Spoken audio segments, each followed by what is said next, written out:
तो फ्रेंड्स, स्वागत है आपका मेरे YouTube चैनल उज्जवल गुप्ता मैथ्स का अड्डा। पार्ट 6 से आज हम लोग गॉस थ्योरम पढ़ रहे हैं। चैप्टर जो है हम लोगों ने लास्ट लेक्चर में जो है किसी बेलन के कारण जो है किसी बिंदु पर विद्युत क्षेत्र की तीव्रता का मान निकाला था। इस लेक्चर में हम लोग आवेशित समतल प्लेट के कारण किसी बिंदु पर विद्युत क्षेत्र की तीव्रता का मान गॉस प्रमेय का यूज करके निकालने वाले। To find the intensity of electric field due to charge plane plate. ठीक है फ्रेंड्स, तो आवेशित प्लेट है। प्लेट कैसी होती है अब आप जानते हो। प्लेट होती है रेक्टेंगुलर या फिर स्क्वायर शेप में। ये आपके पास कोई प्लेट है, ठीक है फ्रेंड्स, ये आपके पास कोई प्लेट है। आपने इसको क्यू चार्ज दिया, इसको आपने पॉजिटिव का क्यू चार्ज दिया। ये इसकी सरफेस पर यूनिफॉर्मली फैल गया। फ्रेंड्स, मैंने आपको बताया था कि आपको 2 स्टेप्स में काम करना है। पहले आपको फ्लक्स कैलकुलेट करना है और उसके बाद गॉस की थ्योरम लगानी है। ठीक है फ्रेंड्स, और आपको एरिया चार्ज डेंसिटी पता है। चार्ज डेंसिटी यहाँ पर कौन सी लगेगी, क्योंकि इसकी सरफेस पर पैरेलल है तो सरफेस चार्ज डेंसिटी लगेगी। ठीक है फ्रेंड्स, ये चार्ज जो है इसकी सरफेस पर यूनिफॉर्मली डिस्ट्रीब्यूट करा दिया। अब फ्रेंड्स, ये मान लो आपका पॉजिटिव है चार्ज, इसकी वजह से हम लोग को इंटेंसिटी ऑफ इलेक्ट्रिक फील्ड निकालनी है इस वाले चार्ज की वजह से। तो ये कोई छोटा सा जो है, अच्छा गॉस ने स्टेटमेंट क्या दिया था, गॉस ने स्टेटमेंट ये दिया था कि जो है किसी बंद सतह, ये देखो बंद सतह है ना, किसी बंद सतह पर ढका हुआ आवेश उसके 1/ε0 गुना के जो है फ्लक्स बराबर होता है। फ्लक्स जो है ढके हुए आवेश और 1/ε0 के अनुपात के बराबर होता है। यानी आवेश और निर्वात की विद्युतशीलता के अनुपात को हम लोग क्या कहते हैं, फ्लक्स कहते हैं। ये गॉस कहते थे। तो उसी के हिसाब से हम लोगों ने यहाँ पर अपना डायग्राम बना लिया है। अब डायग्राम जब बन गया है तो आप देखोगे कि इसकी इंटेंसिटी इधर भी होगी और प्लस की वजह से इंटेंसिटी बाहर की तरफ इधर भी होगी। ठीक है फ्रेंड्स, क्योंकि इफेक्ट जब हम लोग ने बेलन के लिए किया था तो वहां पर इफेक्ट इतना ज्यादा क्यों नहीं आया था, वहां पर इफेक्ट इतना ज्यादा इसलिए नहीं आया था क्योंकि वहां पर जो चार्ज था वो लीनियरली फैला हुआ था। यहाँ पर क्या है, यहाँ पर एरिया वाइज फैला हुआ। तो ये वाला चार्ज भी यहाँ पर इफेक्ट डालेगा, ये वाला चार्ज भी यहाँ पर इफेक्ट डालेगा।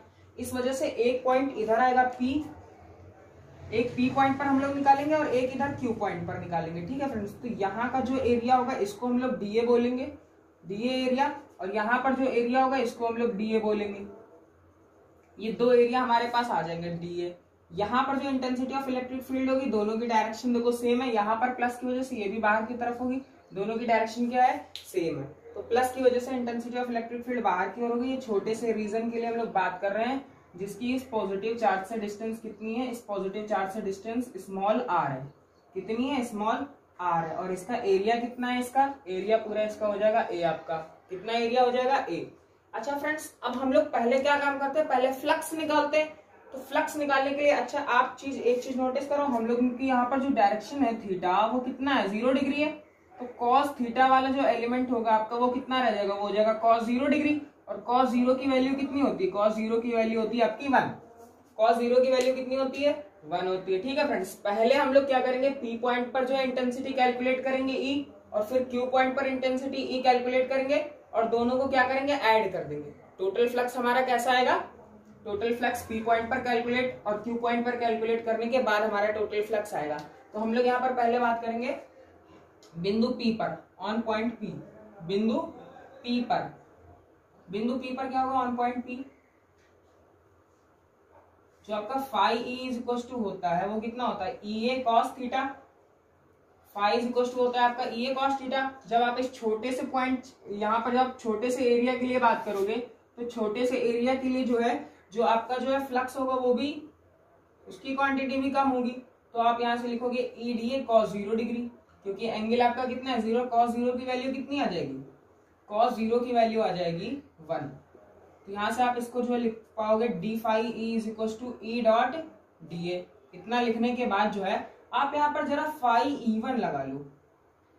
phi E1 क्यों, यहाँ पर P पॉइंट पर आप इंटेंसिटी वेक्टर बोल दो E1 और यहाँ पर बोल दो E2, क्योंकि जब हम लोग टोटल फ्लक्स कैलकुलेट करेंगे वो इन दोनों को ऐड करके कैलकुलेट करेंगे। ठीक है, तो इंटेंसिटी जितना, सॉरी, यहाँ पर जितना मैग्नीट्यूड होगा यहाँ पर भी उतना ही मैग्नीट्यूड होगा। फ्लक्स का मैग्नीट्यूड E1 और E2 बोलकर डिनोट कर देंगे। यहाँ पर दोनों साइड का इंटीग्रेशन कर दो, on integrating both side, both side integrating करेंगे तो जब तक हम लोग गॉस थ्योरम पढ़ना स्टार्ट करें, हम आपको बता रहे हैं कि जो इंटीग्रल साइन पर आप ये छोटा सा सर्कल लगा दोगे। सर्कल किस लिए लगाओगे? सर्कल आप इसलिए लगा दोगे कि आपको यहाँ से ये पता चल जाएगा कि आप क्लोज्ड सरफेस के लिए काम कर रहे हो।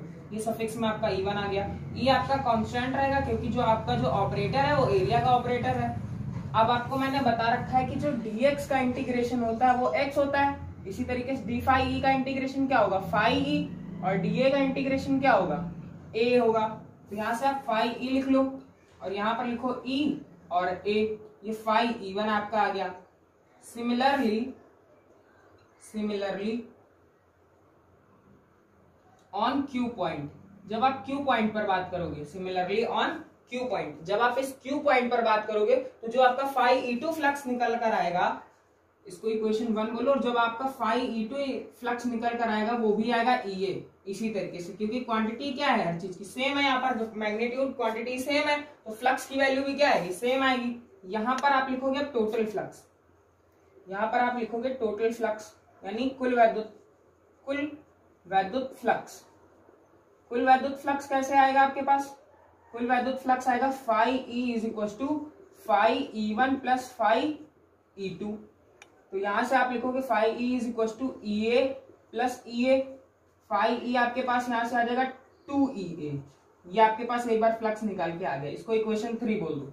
यहाँ से फ्रेंड्स आपके पास क्या निकल कर आया? आपने पहले पॉइंट P पर फ्लक्स कैलकुलेट करा, वो आपके पास आया phi E1 EA। सिमिलरली जब आप इतना ही प्रोसीजर करके आओगे तो आपके पास phi E2 आएगा Q पॉइंट पर, ठीक है फ्रेंड्स, वो आएगा EA। अब आप टोटल फ्लक्स कैसे निकालोगे? टोटल फ्लक्स आपके पास आएगा phi E is equal to phi E1 plus phi E2। ये आपके पास EA प्लस EA आ जाएगा, यानी ये हो जाएगा 2A। अब आप क्या करते थे? अब आप अप्लाई करते थे गॉस थ्योरम, ठीक है फ्रेंड्स। तो आप इतना नोट कर लो और उसके बाद हम लोग गॉस थ्योरम अप्लाई करते हैं, ठीक है फ्रेंड्स। इतना नोट कर लो, इसके बाद हम लोग गॉस थ्योरम अप्लाई करने वाले हैं।